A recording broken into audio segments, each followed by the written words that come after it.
welcome everybody to would like to welcome everybody to this learning event today. Thank you very much. Thank you, Lisa.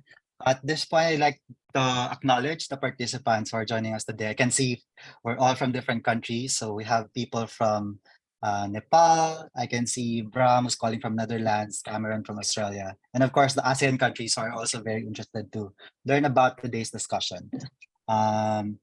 At this point in the program, okay, can we request for everyone to quickly open your camera if you're able to for a very quick photo documentation? Okay, let's give it a few seconds. And for those who haven't introduced themselves yet in the chat, please do. So far I can see we have people calling from Vietnam. Hi, Jiang. Nguyen from Singapore, originally from Vietnam. We have a lot of people from Indonesia and people from the Philippines as well. I can see some cameras are already open. 5 more seconds. Okay, ready? Smile, 1, 2. One more, 1, 2. Thank you so much for our documentation. Without further ado, at this point in the program, I'd like to introduce our first resource speaker. I'd like to make a formal introduction. So he has had a successful banking career over 12 years. Alongside his private sector work, he devoted significant time to the public sector and civil society. He's recognized as a social enterprise practitioner himself within Singapore and initiated the formation and was the head of the first urban microcredit scheme in Singapore. He is the CEO of Singapore Center for Social Enterprise, or better known as RAISE.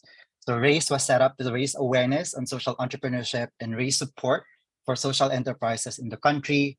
It hopes to strengthen the social enterprise sector in Singapore, encourage the growth of social enterprises as a sustainable way to address social needs. So without further ado, let's all welcome Alfie Akman. Yeah, thank you for having me here. Some familiar faces. Folks like Jack Sim is more than familiar to me. Professor Marie Lisa is someone that actually converted me. I was still working in a bank and someone asked me to go to Philippines Asia Institute of Management. And I went there and she kind of shared, at that time was early days. It was easily about 20 years ago. I was blown away by this concept of social enterprise. You can make money and you can do good.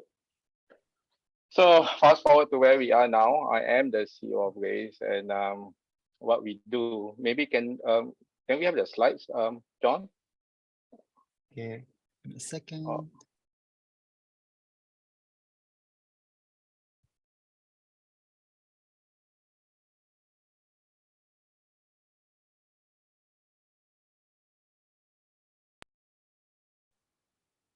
Yeah. So,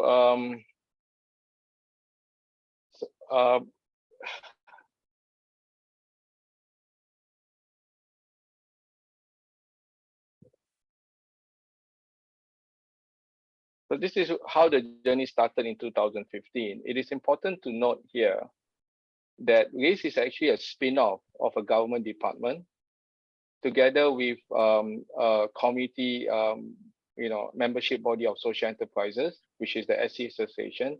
MSF is the Ministry of Social and Family Services within the Singapore public sector.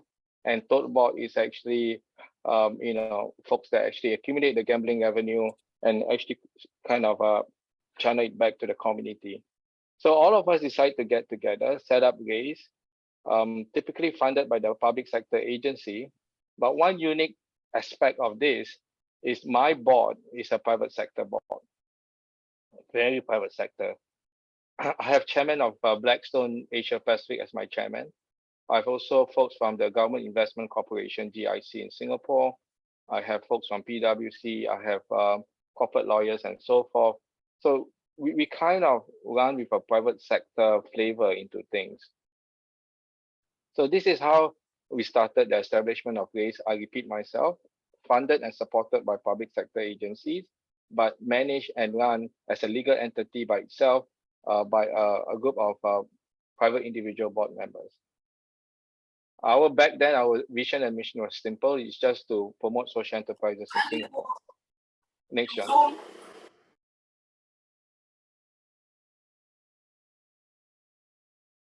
So it's going to be 8 or 9 slides. So it's not going to be more than 10 slides. I don't usually present more than 10 slides. So this is just a good overview of the ecosystem in Singapore. As you can see, top on the list, there are still the policymakers, and eventually down the list is the usual suspects. Folks like us, capital owners like DBS Foundation and Tote Board. You have companies that are keen to do this, to do good in Singapore, like DBS and so forth. So these are typically in any ecosystem everywhere in the world. There's a combination of all these 7 agents that can kind of come together. Next. Now, when we talk about policy, I was visited by a Korean team, and I think my colleagues are now in Korea. I think there's a social enterprise leadership forum.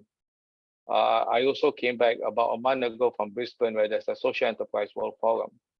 It is quite interesting on how different areas define social enterprises, and is it more to the left or more to the right? But in Singapore, we decide to be more to the business side of things. We don't clearly define social enterprises when we set out upon this journey, because we don't want to box it out. We learned from Korea, they define it early, they legalize, or they put a legislation in the early days, and we realized that it kind of kills the innovation angle of what can imagine, or someone that can imagine what is a social enterprise. So we started the journey by not defining, but kind of spell out the characteristic of a social enterprise. One, it has to be a registered business entity. So it should be compliant under the Singapore Company Act. More importantly, if you want to be a RACE member, 50% of your revenue has to come from commercial activities. That means you need to produce products and services that the market will have to buy at market value. The second point here is there must be clear social goals. This is typically that, it's not about doing no harm, but intentionally wanting to do good. And we usually kind of spell out that social goals with our toolkit that we co-develop with Bain. It's nothing scientific about it. It's just a declaration of variables that they want to measure.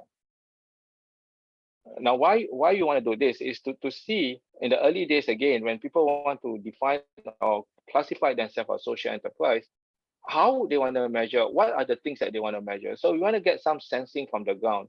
As before, our strategy back then was never to be prescriptive. So we want people to come together and let us know what is it that they want to measure and how they intend to measure that. The third most important thing is resource allocation. Now we are mindful that some of the impact we can't measure. I can't measure happiness. I can't measure self-esteem. No one can. But the things that we can measure, we'll measure. So that 20% of resource allocation, we are very human-centered in impact. We don't touch too much on environment, but we have other agencies or other organizations to do so. So we are focused on human-centered impact. Typically in Singapore, we are a bit heavy on the employment creation of our social enterprises. So that 20% angle here is, if you want to become a RACE member, if you have a workforce of 10, at least 20% of which 2 must come from the disadvantaged group. Now, this disadvantaged group is the usual suspect, ex-offenders, single mothers, people with mental health, and so forth and so forth. So if you have a 1,000 employment base as well, 20% means 200. So we don't want it to be a CSR kind of angle where people just hire 1 or 2, put it out there and say they are inclusive employer. It has to be intentful, and it has to be year on year. Our membership is based on an annual renewal basis. As and when our members renew, we usually check things that we can measure. Now, the other 20% allocation is on the subsidies that they give for people who cannot afford the products and services that the social enterprises offered at market price. So it has to be at least 20% of the revenue base of the social enterprise. Example, there's an enrichment class in social enterprise in Singapore that we invested in. They have 4 centers and they are into EdTech as well. They maintain consistently 30% of their student base are actually coming from the disadvantaged family. That has been validated by a particular card that the Singapore government issued. So instead of paying $150 a week for those enrichment class, the parents only pay $10 for those that actually goes into those that subscribe to the School of Concept Social Enterprises that is under the race members. Now, clearly, I think this is something that easily being measured because the subsidy is actually the opportunity cost or opportunity revenues that has been lost by the social enterprises themselves. But this is why they want to be a social enterprise in the first place. And therefore, these are one of the few good examples that we have as we developed the ecosystem for the last few years. The last one is a bit qualitative on terms of management intent. We have data points to show this over the last 5 to 7 years. When people start the journey, it's always clear about wanting to achieve impact. But subsequently, as the business scale, it is quite a challenge. Understandably, this is something that comes together with new investors coming into social enterprises. I don't have clear data points on this, but my sensing here is as the social enterprise scale upwards in terms of getting bigger, to maintain that 20% resource commitment is tough. I hope to kind of gather this more over the years to kind of understand why is it so. Next.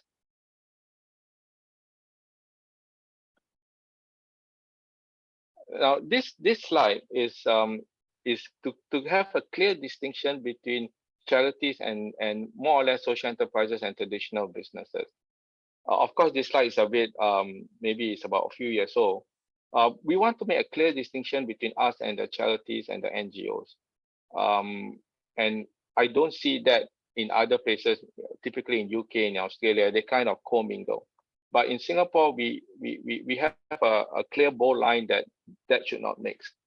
And we have, carved it out together with we work together with our charities and government agencies. It's not that we are competing against them, we are complementing them. Now, with traditional business, with the movement of SDG, with the push of ESG, we see more and more of the convergence. And an example would be we have 2 social enterprises that are acquired by Singapore listed company to show that, kind of making the SDG reporting a bit seamless. Rather than starting to think how to enhance the SDG position, they just acquire social enterprises. Over the last few years, they have documented real impact and has been validated by RACE. We see more and more of this convergence, and this is very exciting for us. We're talking to the stock exchange as we speak now, wanting to see how we have, kind of a good starting point to engage a listed company, to engage social enterprises, kind of to beef up the SDG profile. Again, we don't want to be very prescriptive. We don't want to start with legislation. We want to kind of let these 2 ecosystem kind of get to know each other first and see whether how RACE can facilitate this so that it's going to be a win-win situation for all. Next.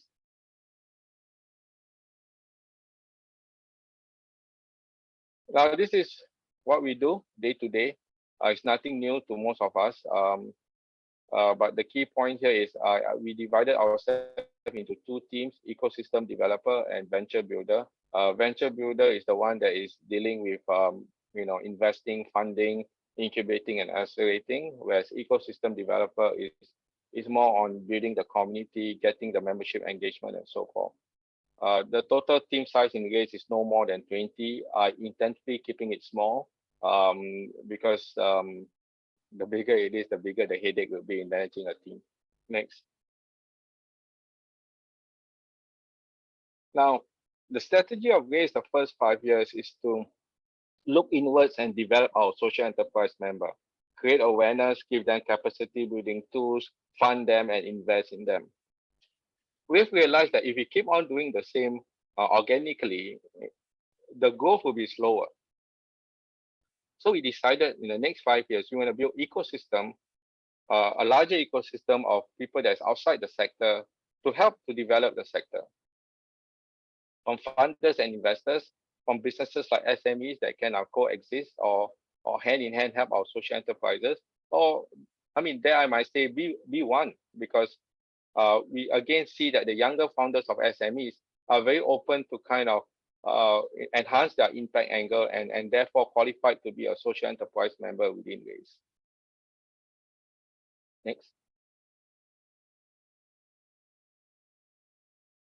Now, this is how we are building ecosystem as an example.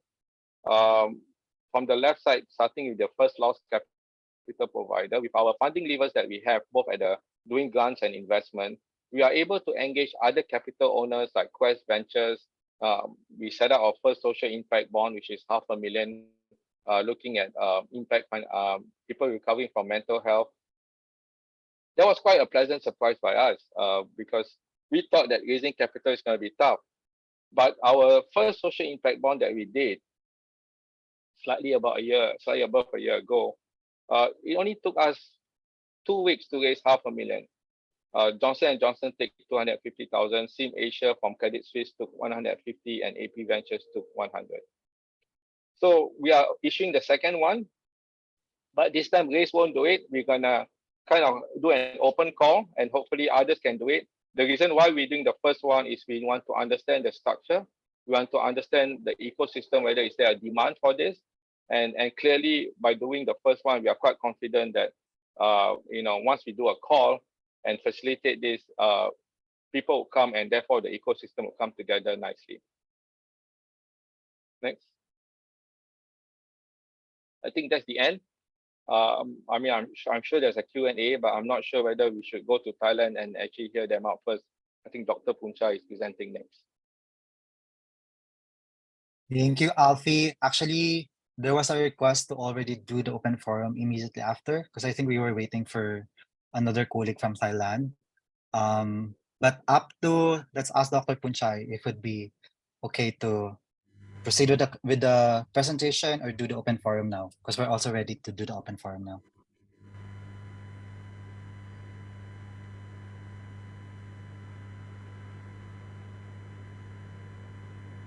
Dr. Punchai?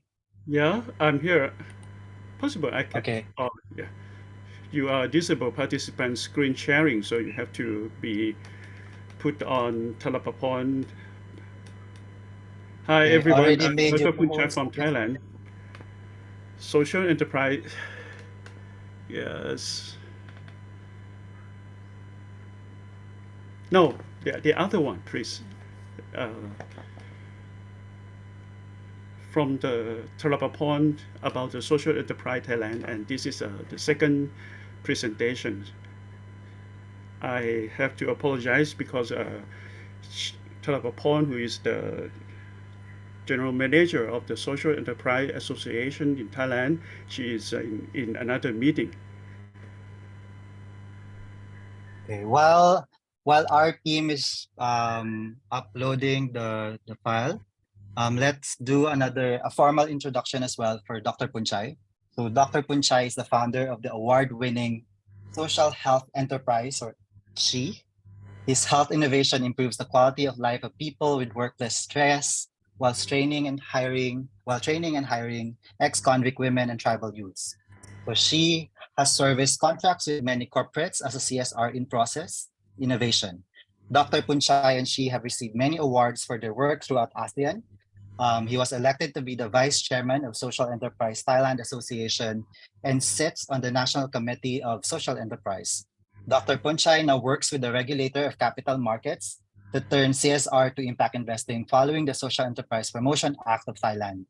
He is also a trained cardiologist and surgeon, and was one of the founding architects of the 30-baht scheme, Thailand's universal healthcare program. Thank you for your introductions. Share screen.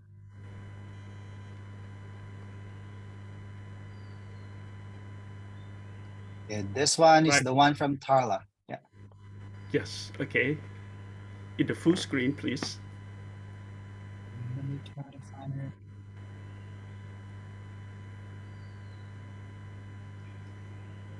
So do you wanna do the screen sharing thread? Yes, this slide is right. Yeah, I can share screen. So, Okay. may you put it into uh, the full screen presentation?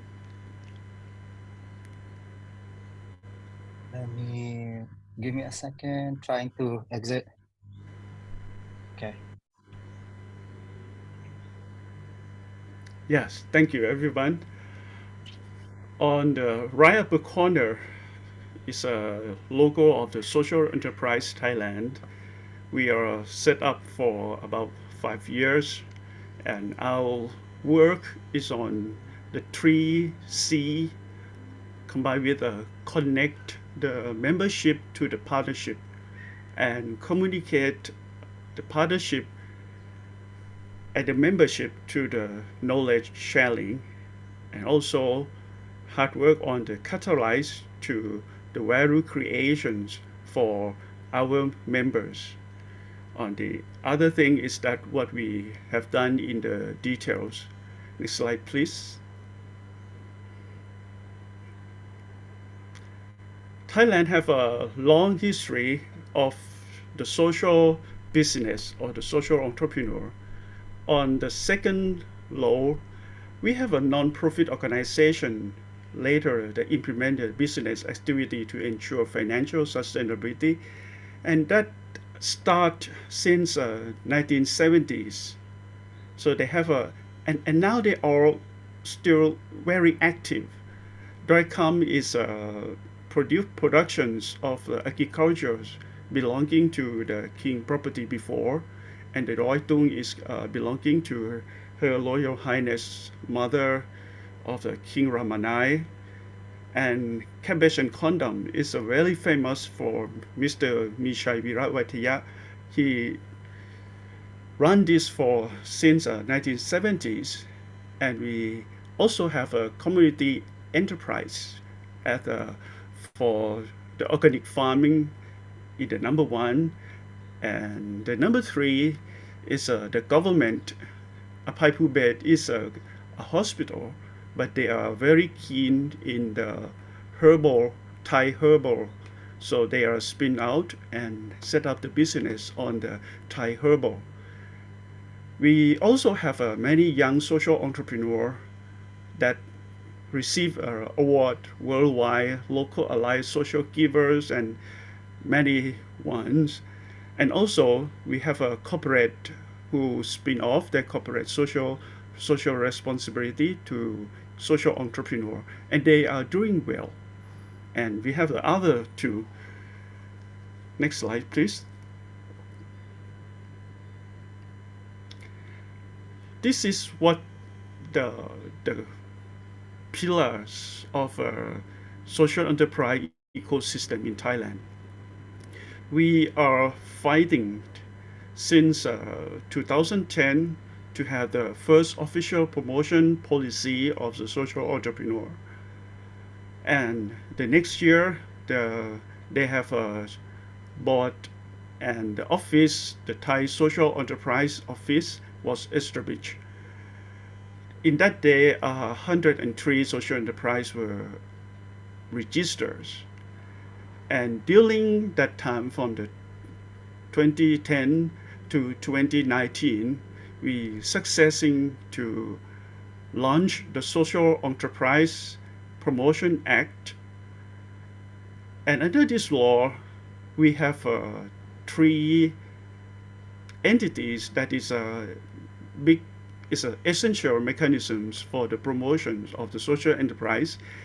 I don't know other country have this or not. We have a board, the National Committee Board, and I also the expertise in members in this national board. We have the office to serve as a registrar of the social entrepreneur and information centers.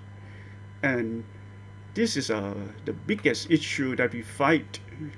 We have a legal social enterprise promotion fund, and now in the raising fund period, because the law, the sub law just launched. So you can see that in from 2010 to 2022, this year, we have a journey for a while. Before COVID, we have set up a conference in Bangkok, and Alfie Gomer were with us in that day. Next slide, please.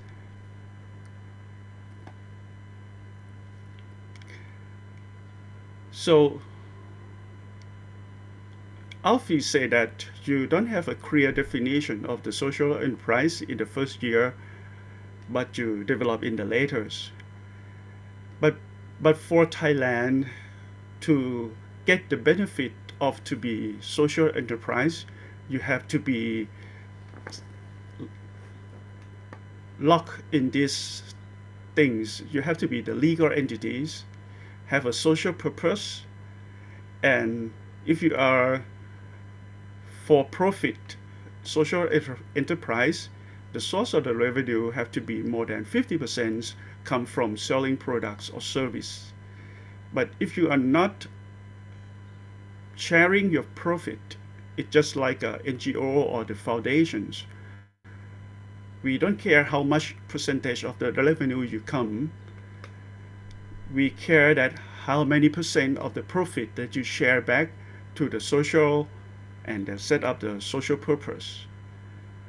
Beside that, good governance is essential, and we never give the people who have been neglected or rejected from the system to come back, because this is the lesson that we learn.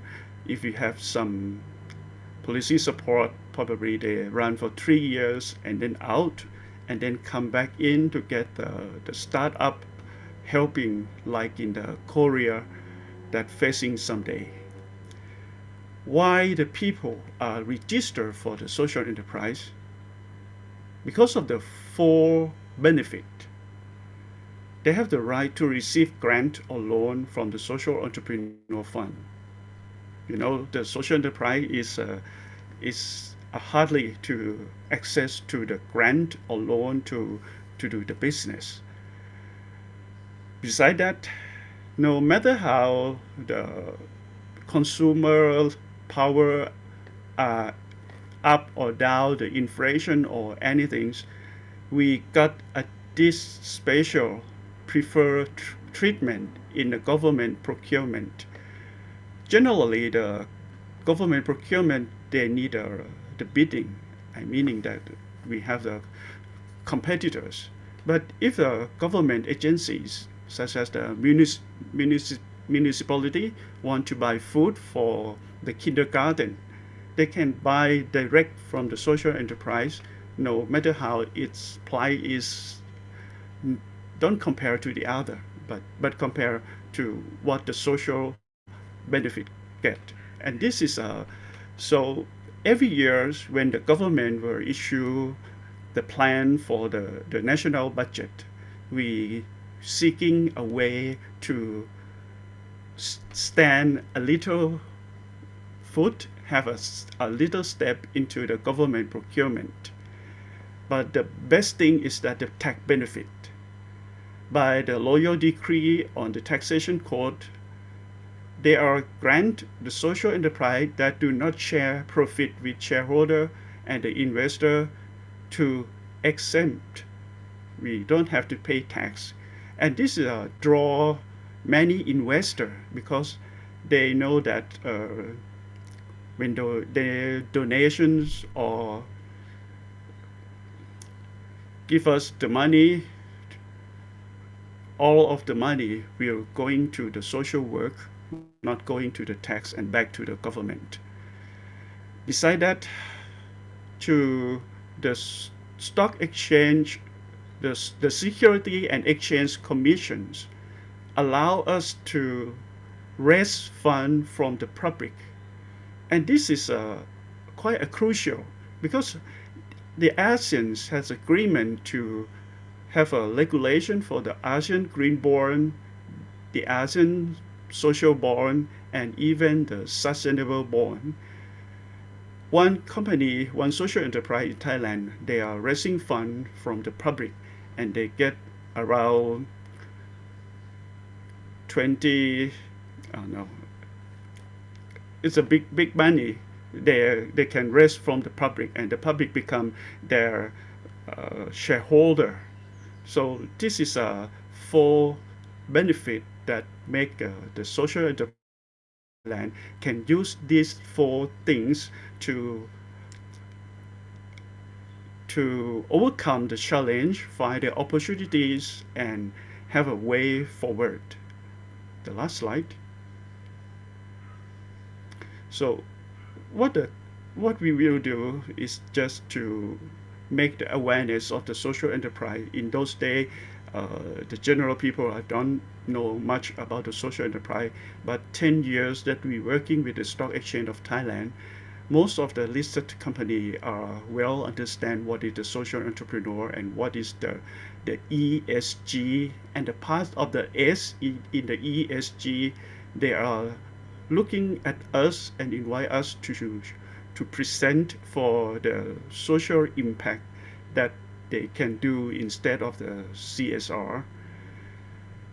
With the database of the social entrepreneur that we publish in the UN and in many places, this year after the COVID, we have been invited to pitching in many big grant or big loan because of the the result of the social impact that we created. We may be revising and implementation some part of the law to put up stronger, and when we got the funding, we can share between our members, and we don't go alone. We are the association, so we have our friends to work in the part that they are specialists like me, even though I'm the doctors. But right now I have a very big project in the agriculture and aquaculture. So the next set of the slide is the purpose of this Catalyst 2030. So maybe can you switch to the next presentation? So that is the background about how we gathering together and doing the thing that is bigger than only one social entrepreneur do.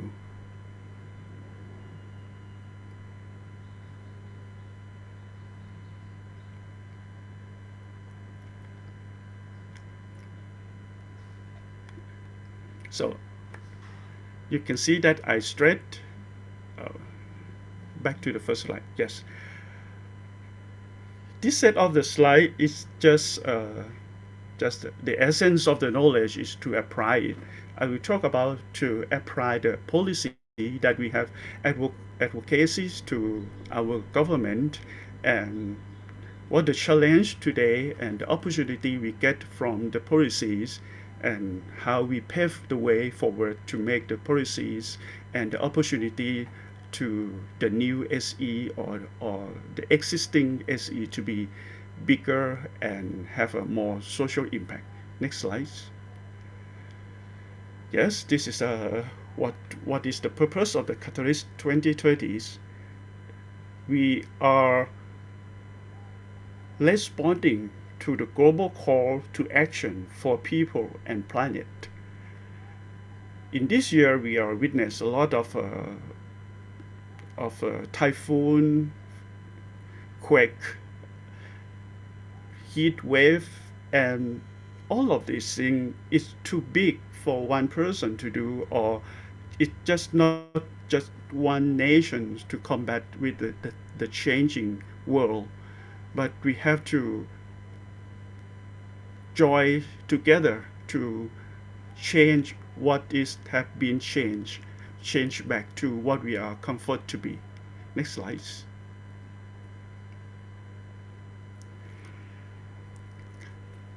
As John have introductions in these chapters, we have a regional and the country chapters. And the chapter is a strengthening existing ecosystem to ensure collaboration among SE. So for the other country, from the Vietnam, from Philippines, from the Indonesia, if you the thing that I share in the previous slide, you can use that slide to make a policy advocacy to your government, and we can use the ASEAN social bond to collaborations more effectively than just talk and copy or doing the same things, but we can have a platform for the social impact investment, especially from Alfie, who is very keen in this area, to jump into the ASEAN social bond, and we will movement and establish the best practice for our region. Next slide.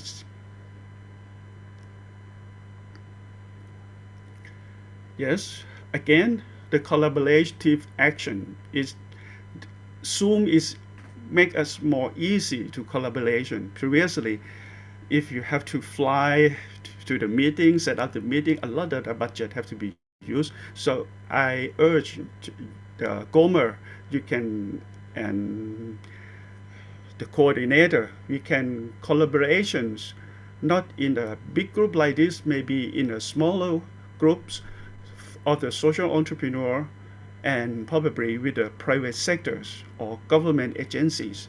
If someday I have arrange the meeting with the private sector and government, I maybe invite you to join, because we are driving the policy to make the social enterprise more workable in the area. We are build a strategic approach to working with the government and the UN system. Yes, why the UN is UN systems? Under the UN, they have a lot of the supporting platform for helping the world to live peacefully together. And in order to enable the system change, we have to transform how the UN system work with the social entrepreneur. Previously, they working with a NGO or the government agencies, but with the social entrepreneur who are more transparent, who are more social purpose, and who are more devoting. I think we are all a crazy group of the people to doing the social enterprise. But we have to transform how the UN system work with us.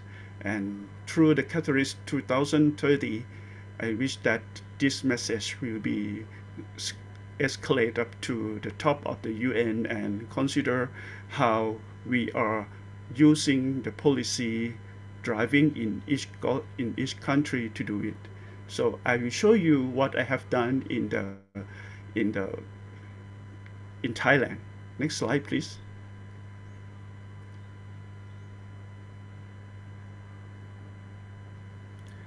Okay, I have the answer from Lisa's. I will come back to answer you later. This last week we have the APEC Finance Minister Summit in Bangkok, and this is the challenge that they are forecast for the APEC that include the ASEAN. All countries must be prepared to cope with the consequence of international geopolitical conflict, energy, and food crisis. When we read like this, we just say that, yes, we have to prepare for the food crisis, food security, but who will do it? In my country, I going to the government and I said that our association and member will tackle the food security, food system transformations. We have not going to the energy yet, and Thailand is quite free from the geopolitical conflict. So when the APEC Finance say that the food crisis, yes, this year the heat wave, the typhoon destroy a lot of the crop, especially the Ukraine war that blocked to export of seed and make everything in the world more expensive. Secondly, the APEC finance minister said that the policy should be more direct target at the poorest and the most vulnerable group. Previously, we usually support the big company or the big export, but not the grassroots one. But right now, we have a crisis, and we have to make our country resilient to have to protect the poorest and the most vulnerable group. And the Minister of Finance stimulate the members to issue the green bond and the social bond. And the Thailand government introduced the concept of the bio, circular, and green as a main policy to drive the key. Okay, thank you, Gomber. We are nearly. Next slide, please.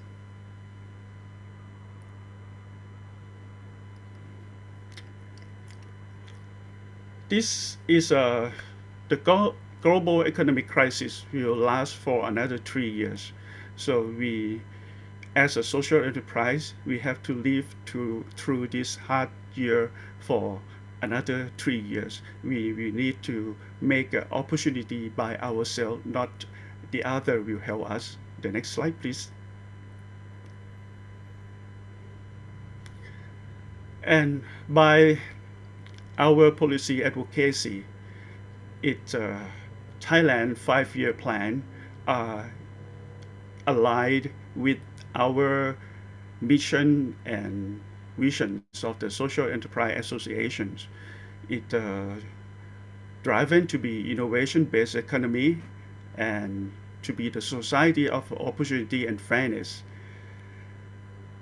And the consumption and the production towards sustainability of Thailand first, because we are the main exporter of the food. We need to make us sustain and strengthening the country ability in the health, in the climate change, digital competitiveness. We are doing very well during the COVID. We have most of the elderly who are the benefit from the money that the government sending to them. They use it through the application in their smartphone to live through 2 years of a pandemic very well. Next slide, please.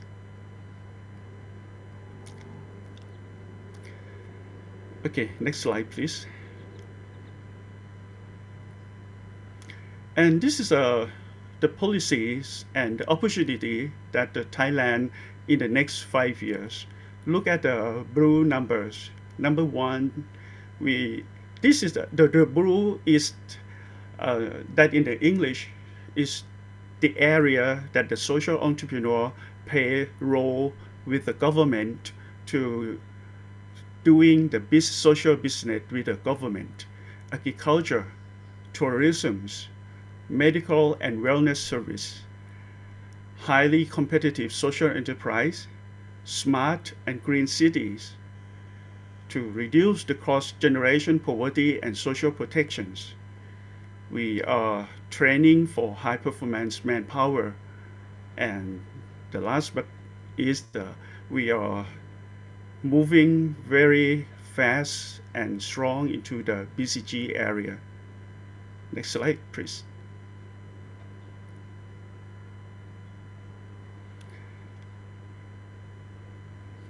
The previous slide we show overall of the 13 milestone, and one milestone, number one, agriculture and a high. We need the 12 strategy on the right to push the milestone to reach the milestone. We have a 12 strategy, and 6 of that is the strategy. Our Social Entrepreneurs Association will introduce ourselves as a partner to moving on the strategies. Next slide.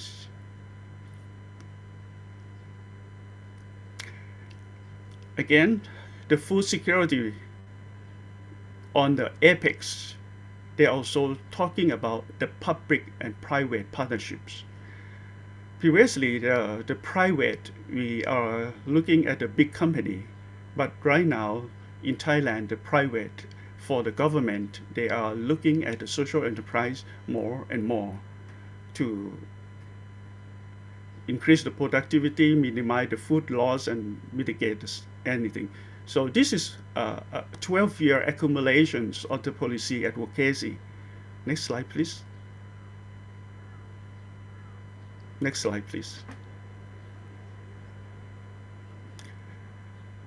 From the 13th milestone, they are set the direction for the southern of the Thailand, and it come to be PEARL, Pearl, the premium service and tourism.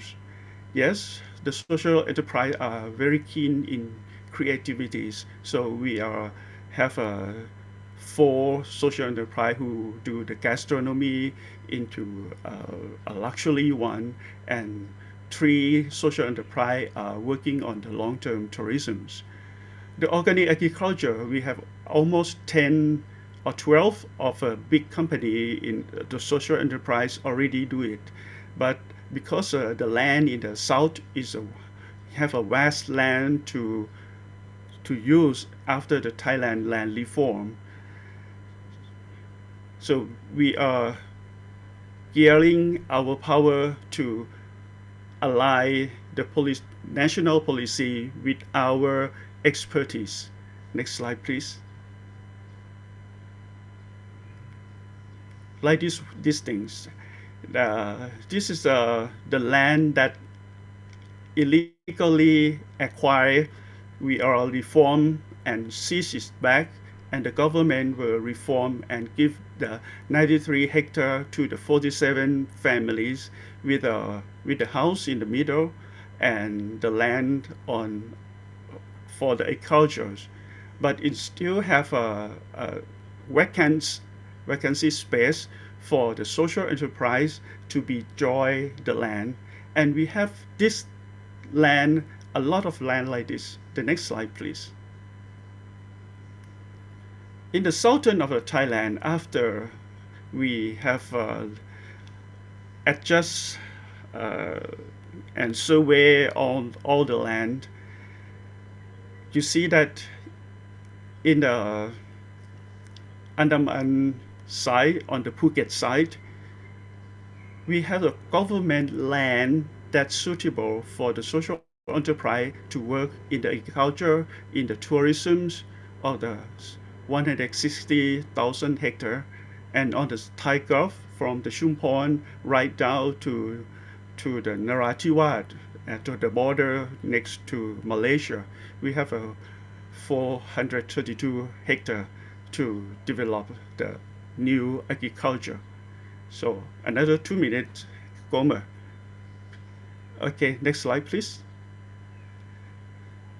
Yes, we are leverage the high tech for growing the mushroom, the leaf plant, the crops, and control it with the AI that we are really smart.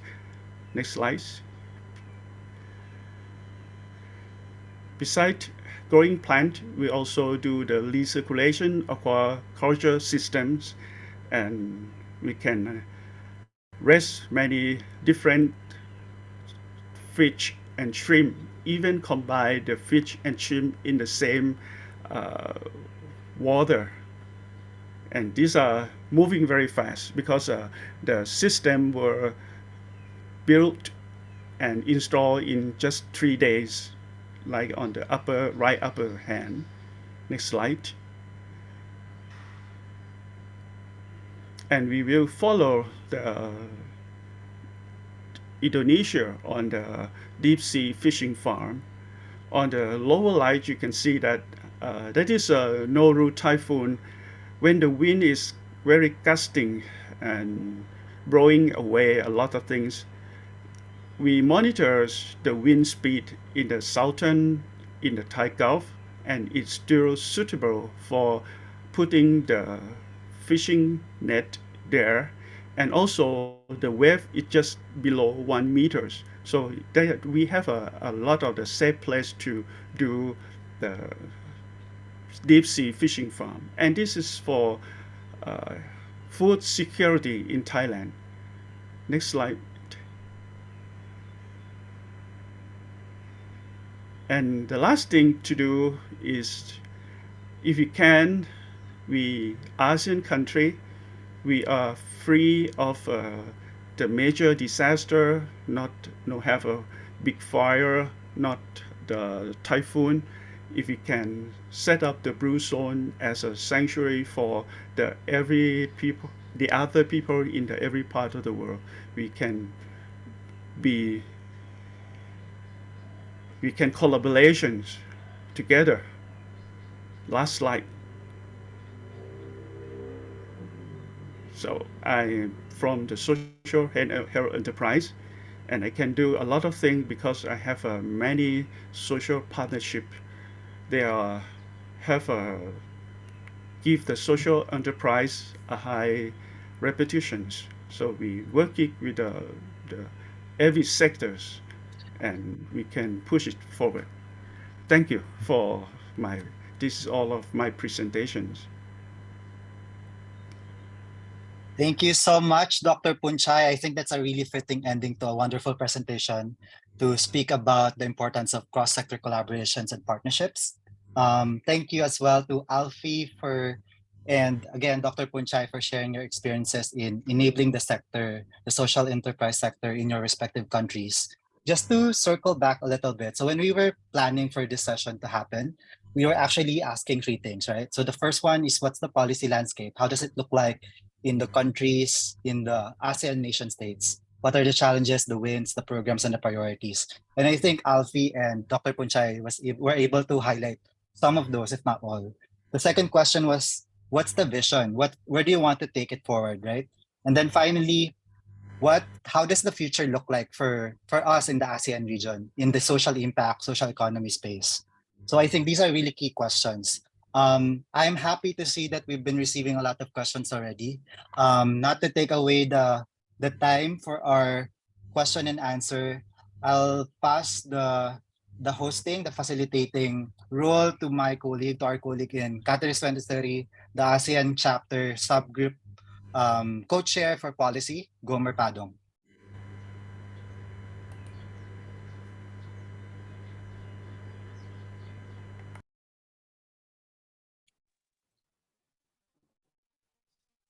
Hi everyone. From my home province this morning, only to catch up a brownout. I just arrived in our house in Ifugao, that's in northern part of Manila, and I'm currently cooped in my car because I needed to have good signal. That's why my Wi-Fi is hooked to the car right now. Anyway, again, I thank everyone for your interest to the learning session. Very good speakers this afternoon and very good engagement as well in the chats. I'll read two questions for Ali and then two questions for Dr. Punchai. Dr. Punchai, thank you again for not just highlighting the policy framework as well, but also the context and bringing it forward with the plans of SE Thailand as an association, right? Maybe we can start with Alfie. Alfie, the first question comes from Marie Lisa Dakanay of the Institute for Social Entrepreneurship in Asia.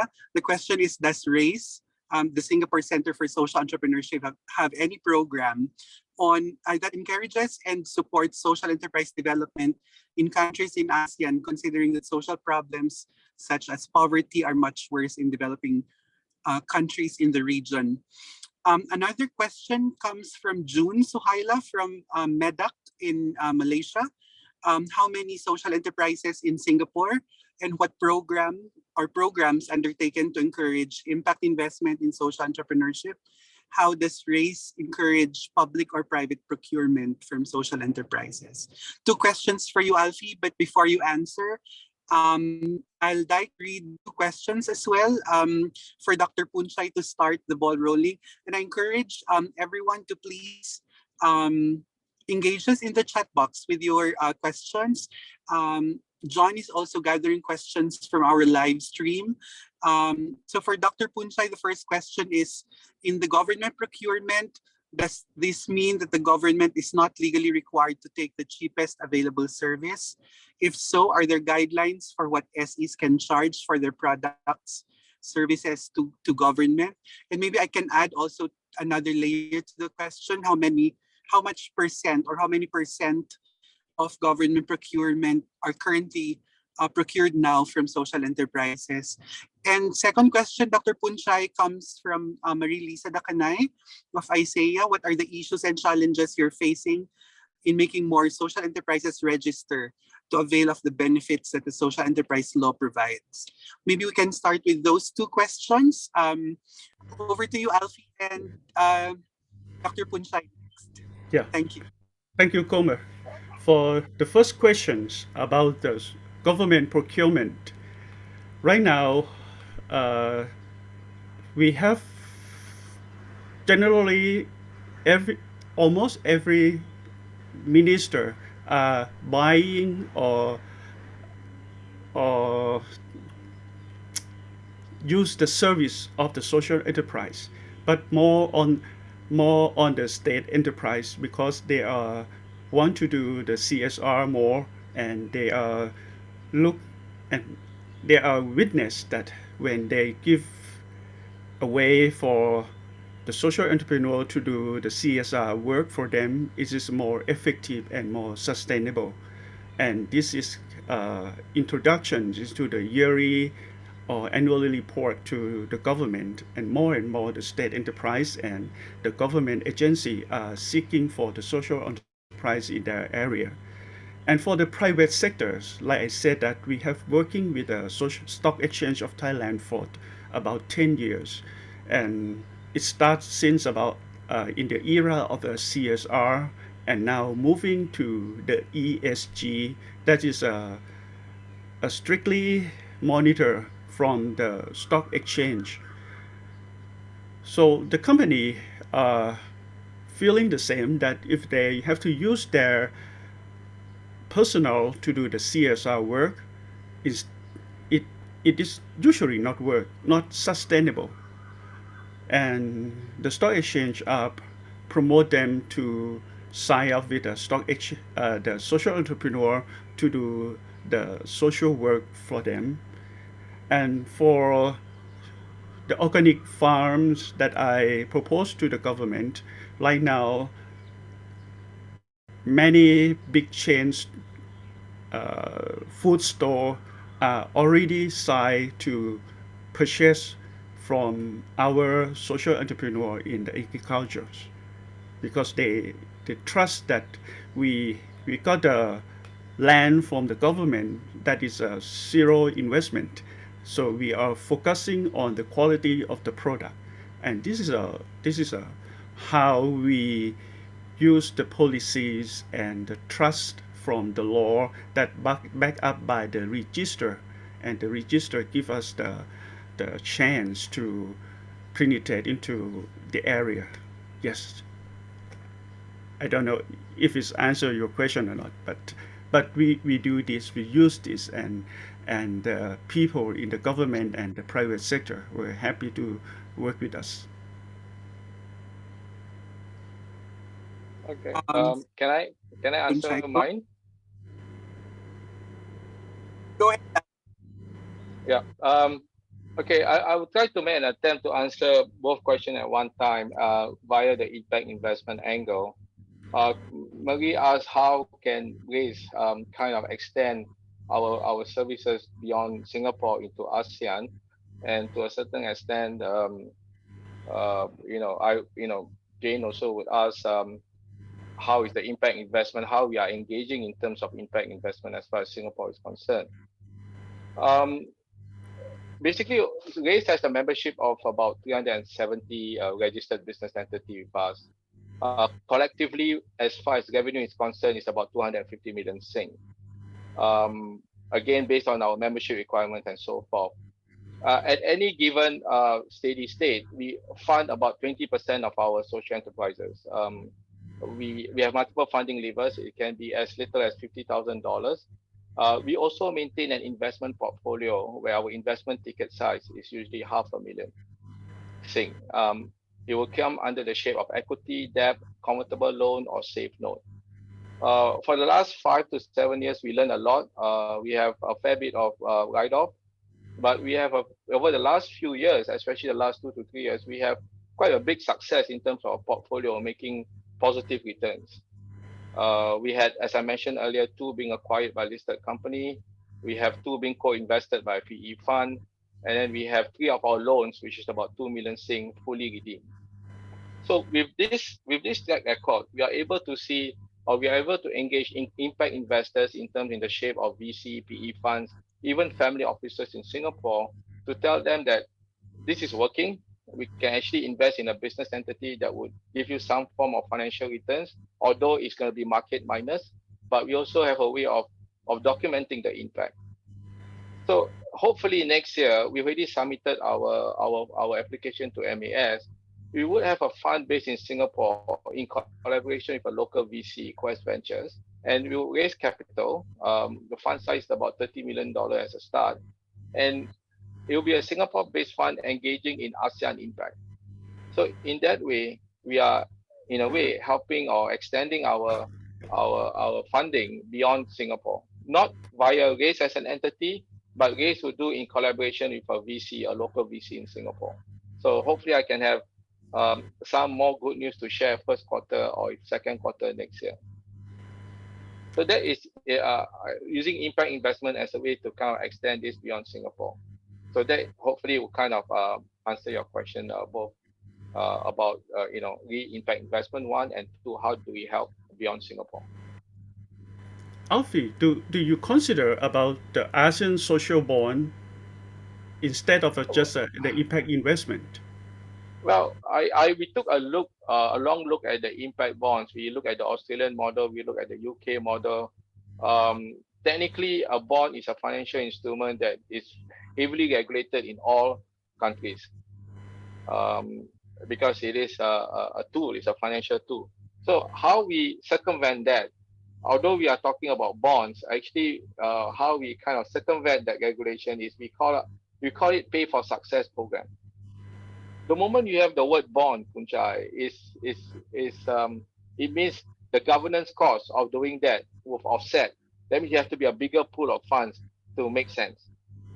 So in terms of policy, I mean, because the SE sector is very small, relatively small compared to the mainstream sector, we need to become bigger to engage the policymaker to kind of back us up. But in that journey of becoming small to big, this is how we have to be a bit creative, work with partners, speak with the VCs who have license to do this. Yes, I'm keen to do impact bond. I did one in Singapore. I think ASEAN is much more exciting. But then again, it's the capital restriction, it's the local regulation. Those things are something that we need to look at a bit more closely. Yeah, but the ASEAN bond, they already have an agreement and have set the guideline how to set up and how to use the money in the ASEAN country together. So I wish you can look at it again. And Singapore have a high opportunity to contribution. Yeah, we did that in Singapore through DBS. Impact Exchange did it. They raised about close to $500 million in money on this. But what they do is they fund financial institutions in the respective countries to do microfinance. So in a way, that's a conventional instrument that they kind of put it within the bank structure, which is DBS. But it's very technical, it's very financial in nature. I feel it is just another instrument in the banking structure that they have. So they are funding intermediaries to do the work, which is fine to me. But the investors that we are engaging with, the family officers, the VCs and the PEs, they want to be a bit more engaged and not too distant away from the impact. I, Okay. I have to answer the Gomer about the government procurement. Yes, they are they look at the quality of the product or the service. Uh, we don't have to be the lowest price. We may be the only one they can pinpoint to us, just like my service to relief of the stress for the officers that I send my staff to the office. The company, the government agency will agree that I charge in the man-day charge and how many people they can come with calculation for them. Yes, the government procurement is not the cheapest, but innovations driven and also helping the vulnerable group to have a decent work. That is the point. Thank you, Dr. Punchay. And going back to the ASEAN Impact Bond, maybe that can be a subject to another learning session. Going back to policy and procurement, if you have the policy guideline or the procurement guideline in terms of the preferential treatment of social enterprises for government procurement in Thailand that you can readily share, or maybe you can assist in translating to English so we can share with other colleagues listening into the call. That Okay. would be great. We have other questions here. Let me just go back. How can we strengthen our role as representatives of social enterprises in ASEAN? Maybe this can be a question to both of you. And the second question is, how can we increase the understanding of policymakers regarding social enterprise? Is there any best practice? Maybe we can start with Alfie now. Yeah. And Okay, Goma. Dr. Yeah. Straight to the point. I will answer Marie's question first, which I think is a valid question. It's a very exciting question that I hope friends here can also assist me to angle this and how we can move it into a bit more engaging. In terms of the to-do action list post this event. We understand, Marie, that there are big impact funds that will invest in social enterprises, but there's a missing gap whereby the social enterprises need a kind of nurturing funders like what GACE is doing to our local social enterprises. We are more than happy to kind of work together with the local partners, whether it's in Philippines, in Thailand, or in Malaysia, to then go to funders, people that we know. One of them is actually Temasek Foundation. As you're aware, Temasek is it's a government-linked sovereign fund, but they do have angling outside ASEAN in terms of the many philanthropic work that they do. Temasek also have a $1 billion impact fund, which I keep telling Ben, there's no use of having the fund if you don't develop the ecosystem in ASEAN. And that meaning that we must have to fund the small fish first before they get big enough for them to be angled out to the impact investors. So I think this is something that we can work on. What RACE can do to add a bit of mileage is to say that whatever know-how we do in terms of managing the funds that we do, we fund about $4 million a year in terms of startups. So we can share that learning points to our partners in ASEAN, and maybe together approach people like Temasek and other foundations to kind of start with this program, and hopefully we can go somewhere with that. Now, I think the biggest challenge that facing us as an ASEAN level is, as you are aware, even I'm invited today to go Cambodia, but I pass on to my colleagues. There's a talk or there's a forum on inclusive business that ASEAN is leading. If you look at the working paper in ASEAN inclusive business angle, social enterprise is just a subset of inclusive business. It appears that ASEAN, as in the ASEAN Secretariat, are jumping to the bandwagon for IB, and since social enterprise is a subset, there might be less attention on social enterprise from an ASEAN level. I think this is something that we need to understand, and how do we adapt to the to the ASEAN Secretariat and how they see social enterprises. I think that's also a challenge for us to kind of think about.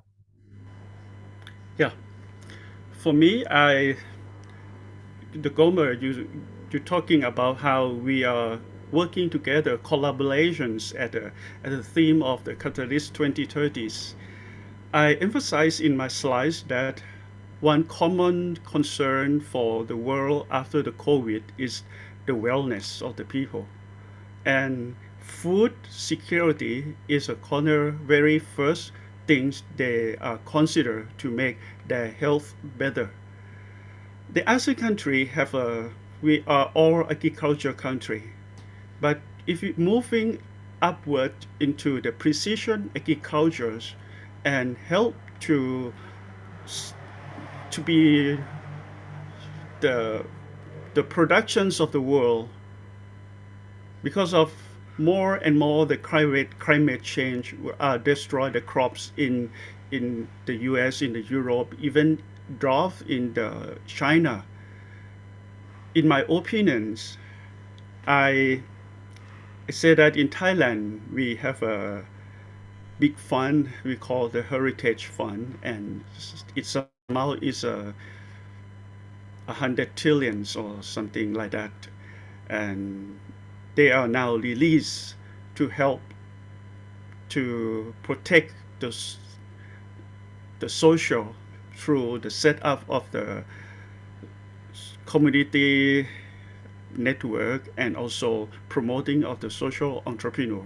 I get involved in this, and I wish that possible in the next 2 months, if I got that fund, I will show you how we can raise and make the ASEAN bond, the ASEAN green bond, and benefit our team to be the pioneer to use this in the theme of the food security for the world together. That is my purpose.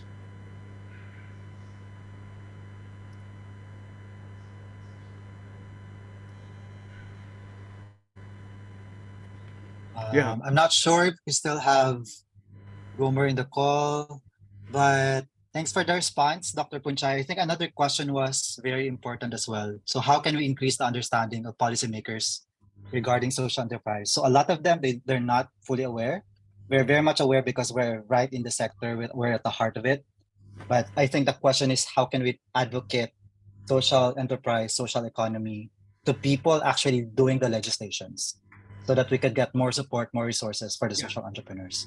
Yeah, I already show you that when the national develop their strategic plan, you have to send the social enterprise representative in sitting in that room and present that what is the benefit from the act, the social enterprise promoting act that can help to make the national plan to achieve uh, more benefit from. So I mean in that if you want to have a policy, you have to make it yourself. Going to the platform that develop the national policies, and then they will put the clause in that include the social entrepreneur in this process. So I show you the blue number of from the 13 milestone that is our teamwork to put ourselves into as a key player or the one player in that area. So any movement, any budget from the next 5 years, they are considered to have us involved in that. Thank you, Yeah, Dr. Punchay. for Alfie. me, yeah, for me is to engage the policymaker, you must get their interest first. And from the sector standpoint, everywhere is more or less the same. We are small when compared to say the GDP in terms of our revenue size. So to make it loud, you have to call people in. Therefore, building the ecosystem, you have to call the big companies in. You have to engage the institution of higher learning. You have to engage the capital owners, meaning the fund managers and the banks and so forth. The more people are engaged with the sector, I guess then it shows that there's value in that sector.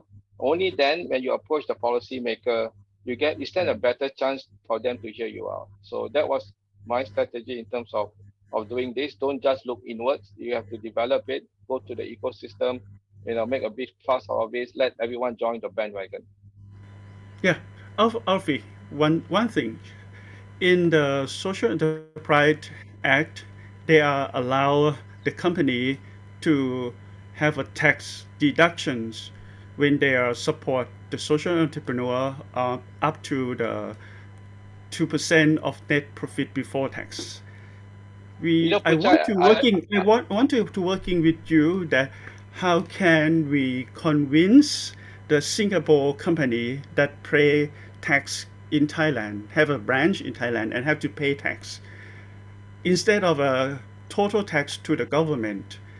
Why not they divide 2% of that net profit before tax to invest into as a social impact or the donation to the social enterprise, and you can choose the area that you want to invest. We as an association, we have a member. So this, you have a branch company, you have to pay tax, but you can change that the whole tax, a bit of them into the social promoting, social enterprise promoting. well, I'm not very excited in terms of pushing the tax agenda because I felt that you are eating up into the charity space, which are doing good job and they need the money. From a social enterprise perspective, you have to be self-sufficient, you have to be as much as possible standing on your own 2 feet to be sustainable. Now, if the companies are engaging social enterprise via tax, it begs me the question: are they doing it because to enjoy the tax exemptions, or are they doing because they believe in the doing for good model via their business activities? So I know that there are push from on my side as well to promote this, and I agree with you. The S of the ESG is not that fantastic in any part of the world. So we are pushing the agenda with the Singapore Stock Exchange, and we are having frank discussion with companies. They are saying that if I help the charity, I get 250% tax rebate. If I help social enterprise, what does it mean to me? So it's ongoing discussion. We have to give them some form of rewards, but it won't be as exciting as what the charities enjoy. And let's see how the businesses adjust, because they know they have to document their SDG. If it's just a difference between tax between donating to charity and helping the social enterprises, I think that's not very exciting.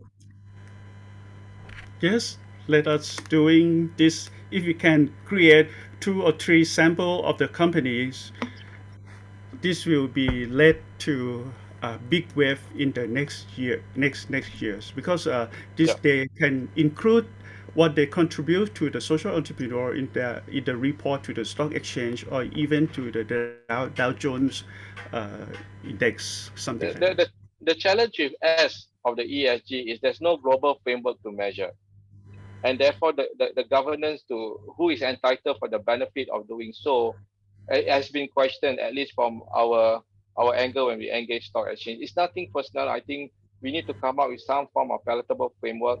I think in the States and UK, they are following the accounting system to their financial reporting by engaging with double materiality and so forth. It's still early stage there. We are talking to some of our Australian counterparts as well. We need to show some framework that not from the call, only this call that can understand. It is the non-converts to understand. I think people in this call will understand how to look at impact and measure them. We don't need to convince ourselves, but we need to convince those that are not within our sector how to show that there's value in terms of engaging, investing, or even becoming a social enterprise. Thank you, Alfie, Dr. Punchai. I think there's been a lot of questions already, but we'd like to open this floor, this opportunity for anyone who'd like to open their microphone or camera to ask questions as well. If there's anyone, any brave soul. While we're waiting for that, one question from June of Medak. How can we encourage partnership with the private sector to develop the social enterprise ecosystem? that Would you like to take the question first, Dr. Pinchar? Oh, I you already already. said said that when when you work with the stock exchange who monitor the listed company, and they have to report on the ESG, and the stock exchange also uh, uh, give the knowledge to the investor that if you invest in the best in the company that have a best score in the ESG or the ESG practice, they usually sustainable. This company is usually sustainable and making profit, and and years and year after that, it proved that if the company were practice of the ESG well, the stock price will have a very resilience, even have a shock from the other thing, it still maintain their benefit. And the people tend to buy their stock more and even buy their product also. Yeah, That thank you, Doctor. I that think, is the thing yeah, that we engage them that for the social part you need not to do by yourself. You can come and ask to our association and we will create a plan for deploying the activities or the program together. thank you, Dr. Pinchar. I think these publicly listed companies have greater awareness of their responsibility and the role that they can play in the social impact economy, right? But I think that the person who asked the question is also actually wondering those that are not big companies, not that are not publicly listed, but they're still part of the private sector. How can we encourage them to take part in these social impact initiatives, supporting Yeah, social entrepreneurship? um, Alfie. yeah, we focus more on the SMEs. Although I spoke about the public listed company just now. We tried public listed before COVID, and it's so hard to move. They are too big, and it's again I don't take it personally. Now we are shifting towards our local SMEs because SME usually provide at least 80 to 90% of the GDP anyway, and we kind of do a profiling on who are the SMEs. We don't do a string of bullets and hope one would hit. We know the top SMEs that are open to engage in social enterprises are usually SMEs with younger founders. And once we engage the owners and the founders of the SME, my first statement would be this shouldn't be taken out from your CSR budget, engaging social enterprises. It should be in your P&L.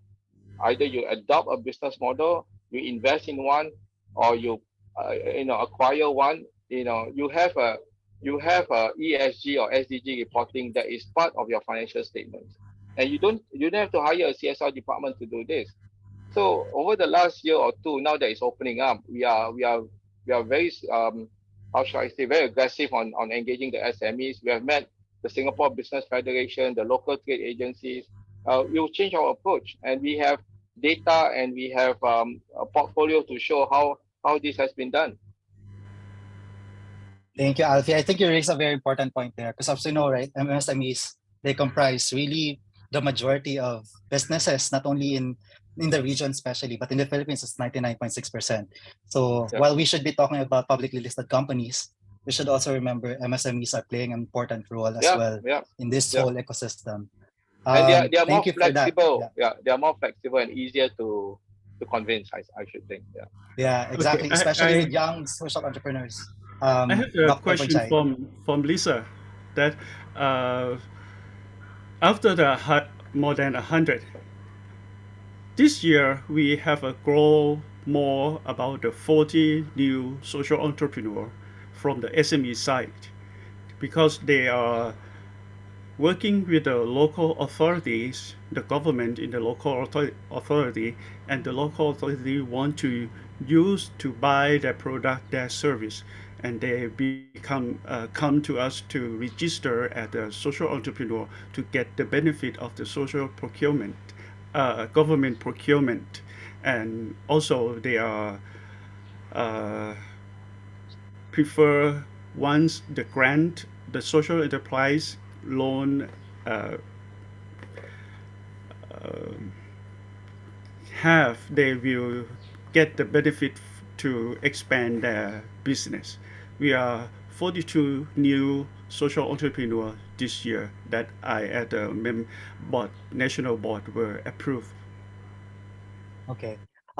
This is probably the penultimate question, but I think we're here as an ASEAN community, although we have people from outside ASEAN as well. I guess my next question would be, and also try to hit as well the country where you're coming from. If there's a wish list, or if you have a wish list or something that can happen in an instant already for the sector, what would that be? What would be your wish for Thailand, for Singapore, and what would that be for the entire ASEAN region? Would you want to go first, Alfie?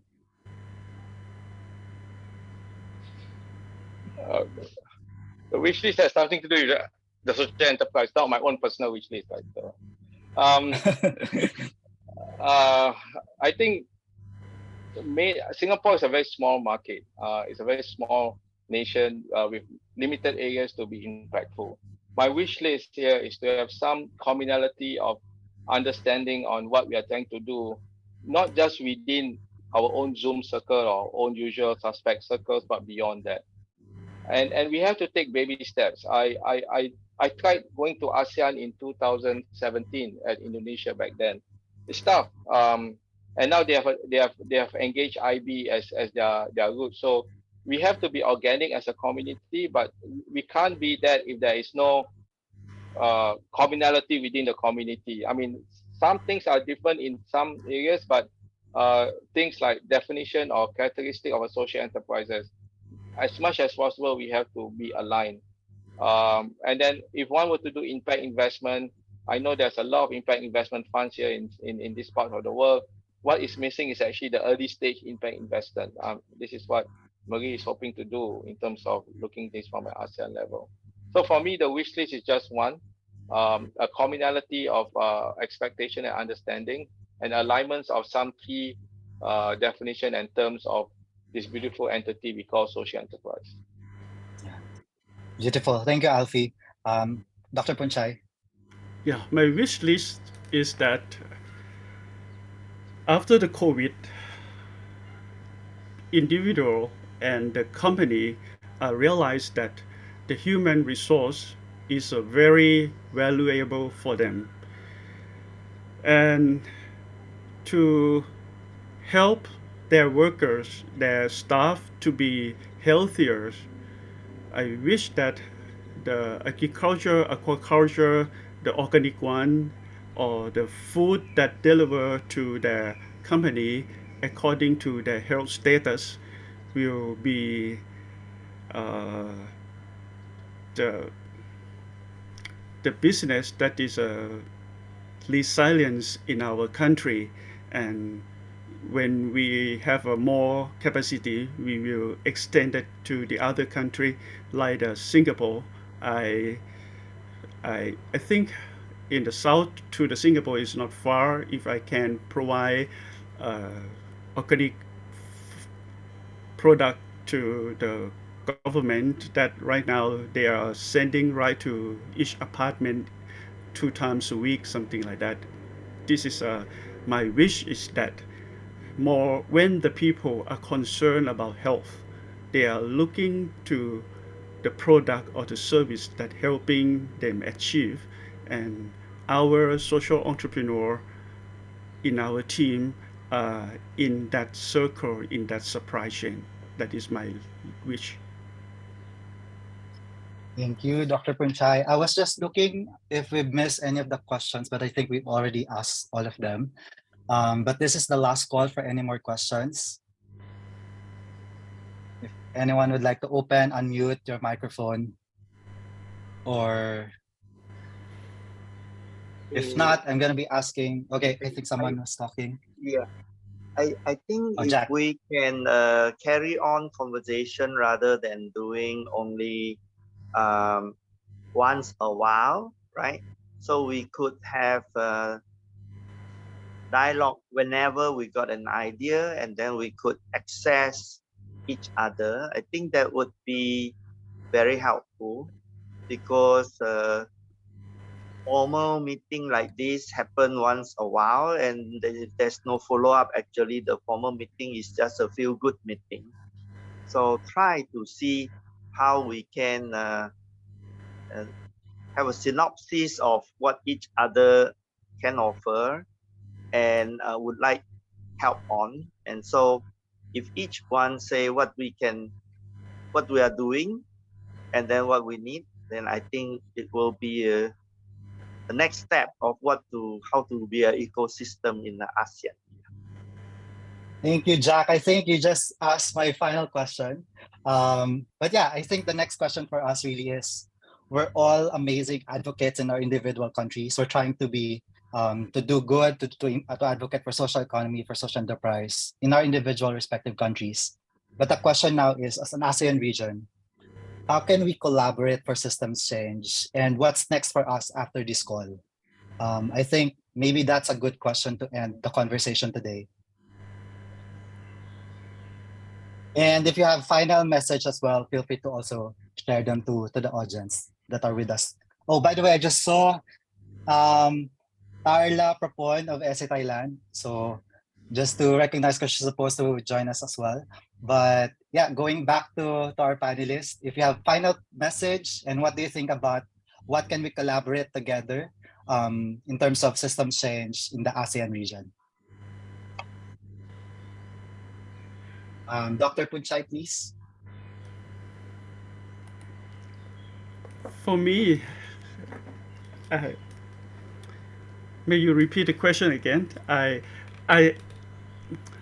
for the Catalyst 2030s, we have to adhere to the directions of the Catalyst 2030 want to do is about the policy advocacy.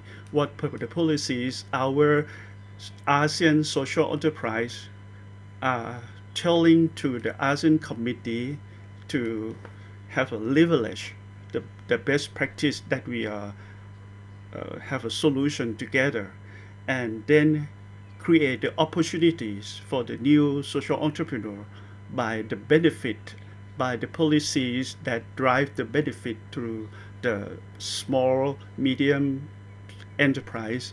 And instead of just as SME, why not change it to the social enterprise that is more purpose to save the world and align with what we are facing right now, the ESG. So my answer is that for the next country, the next country, the content have to be more focused on how to develop the policies with the government and turn that policies into the real work and the opportunity and the way forward for the SE to emerging and sustain. Thank you, Dr. Well, Punchai. Alfie.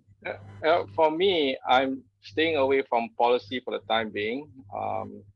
At least from a Singapore angle, most all our social enterprises fall under the Company Act, which is well documented in terms of policy and what how and you should run a business. For me, I will always say this: social enterprise is not a silver bullet that will solve everything in our society. It never will be. We must also be very mindful that we have the charity sector that has been existing for decades and continue to exist because they have been doing a fantastic job. I think the challenge is to engage how businesses can do good in a way that is more sustainable and not a CSR once in a year kind of engagement. And if they were to adopt, we manage to convince them to adopt a social enterprise model, then I would think that we can then stand by our own value that this is something of the new way of doing business. So our new push to the business sector is that every enterprise should have a characteristic of a social enterprise. We are not forcing them to become one, but they should adopt a characteristic of a social enterprise. Yes. So that is something that we are pushing. It's not a policy, but it's more of a call for action to the business community. Yeah, I think that's a very important point. May it be through employing the marginalized sector, social procurement, or different other mechanisms. Jack, would you like to Yeah, share something? I want to ask Alfie, your wish probably will be easier with the multinational, but with the government-linked company, are you having some success on this? Every company have a social enterprise. So we are going to one of their main investor, Temasek International. Temasek International was with me when we went to Social Enterprise World Forum. I think it's easier. It's not going to be easy. I must say it's a long shot, but we are trying to go via Temasek to kind of being the investor of our government-linked companies to see how they can adopt this. I think Singtel will be our first stop, and then subsequently we look at others. Singtel. Thank you, Alfie. At this point, I'd like to thank once again in behalf of the Catalyst 2030 ASEAN chapter and everybody who's on the call today. Thank you to Alfie and Dr. Punchai for sharing your experiences and expertise in the sector. Thank you all. I'd also like to take this opportunity now to call Bram Van Ag from our Global Secretariat for a few words. Thank you so much, John. I would like to thank you all so much for being here today. And of course, once again, a huge thank you to Dr. Punchai and Mr. Hoffman for sharing the experiences in Thailand and Singapore, respectively. I've heard today national approaches for encouraging the development of the social enterprise sector and impact it can have at the national level, creating the immediate impact that we all want to see, and encouraging, perhaps more importantly, encouraging the commitments to achieving the SDGs that all of our countries have signed up to. I think one of the biggest questions that we are seeing at the global level coming from governments is that they just don't know where to start. So how they can start pushing the social economy, or at least maybe not pushing, encouraging the social economy. And as we know, the social economy is a concept that is poised to become a global phenomena hopefully, if the resolution passes through the General Assembly at the UN, something in this next year that we'll be seeing and hearing a lot of.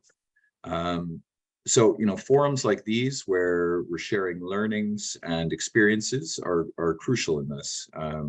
Governments need to see that there's a wealth of experiences already out there, that nobody needs to start from a square zero. Everything from legal recognition mechanisms to government procurement to more advanced funding models.